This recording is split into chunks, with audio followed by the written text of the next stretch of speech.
Noon, naniniwala ako sa kasabihang kapag lalaki, dapat siya yung mag-provide. Dapat mas ma-effort, mas mahaba ang pasensya. Dapat mas alam kung paano nito i-handle ang isang sitwasyon. Dahil mas malakas sila kumpara sa ating mga babae. Pero habang tumatagal at habang nagiging mulat ako sa mga bagay-bagay, napagtanto ko na hindi dapat ganon. Dahil walang umaasa ang hindi mawawalan. Saksi ako sa mother and father ko. Habang lumalaki ako, yung simpleng away nila mas lumala hanggang sa umabot sa pisikalan at umabot na sa paghihiwalay. Tapos ikaw, pasan mo ang lahat ng pressure. Broken family, sinong pipiliin mo? Kanino ka sasama? Bakit kailangan masira? Bakit kailangan magkaganon? Bakit kailangan kong makitang bumubuo na ulit sila ng kanya-kanyang pamilya?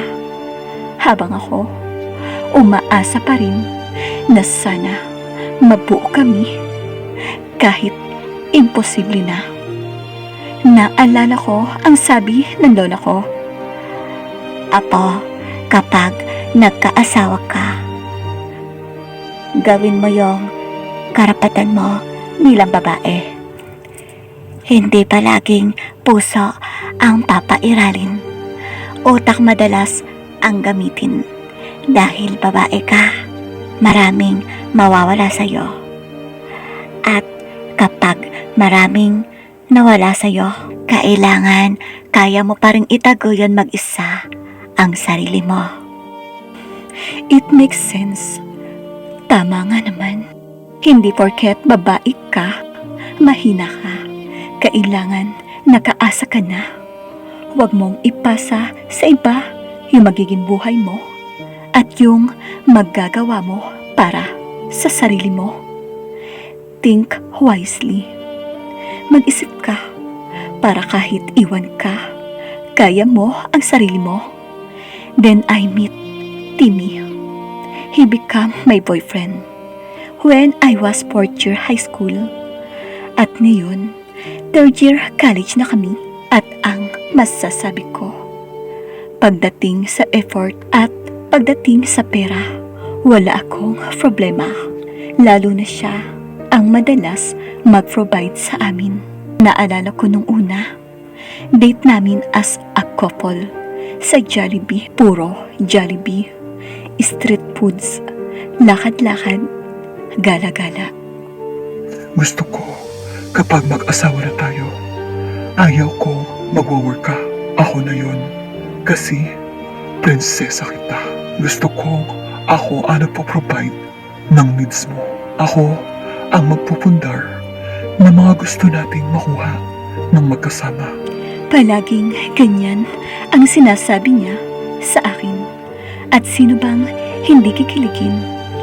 Sino bang hindi gugustuhin ituring siya bilang prinsesa ng taong mahal niya? Pero dahil lumaki ako sa practical na buhay at namuhay ako sa lolo at lola ko, palagi kong sinasabi sa kanya na ayaw kong iasa ang lahat sa iyo. Ayaw kong idepende sa maibibigay mo yung buhay ko. If you can, I can too. Kung magtatrabaho ka, magtatrabaho din ako. Kung kaya mong mag-provide, magpo-provide din ako. Kung kaya mo magpuntar, kaya ko din. May pangarap ka, may pangarap ako. Pareho tayong nasa relasyon at iyon yung tinatawag na fear. Dahil kapag nakasanayan mo na at iniwan ka, ikaw rin ang kawawa. Kung iaasa mo lang sa tao ang lahat ng pangangailangan mo, saan ka magsisimula ulit? Anong gagawin mo?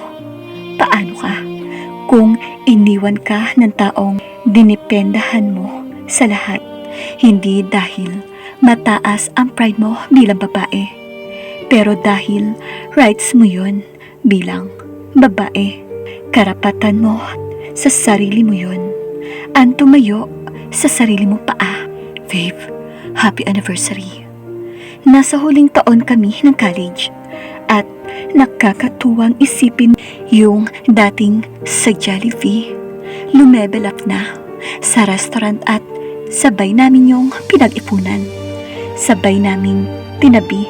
Sabay naming tiniis na hindi gastusin. Happy anniversary, Han.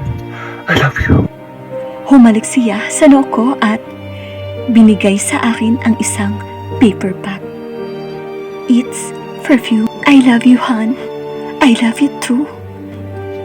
Hinalikan ko siya sa pisngi at iniabot ang isang box.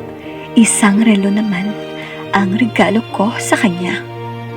Unang ipon naming dalawa. Ngayong nag-aaral pa kami. Mahirap pero worth it.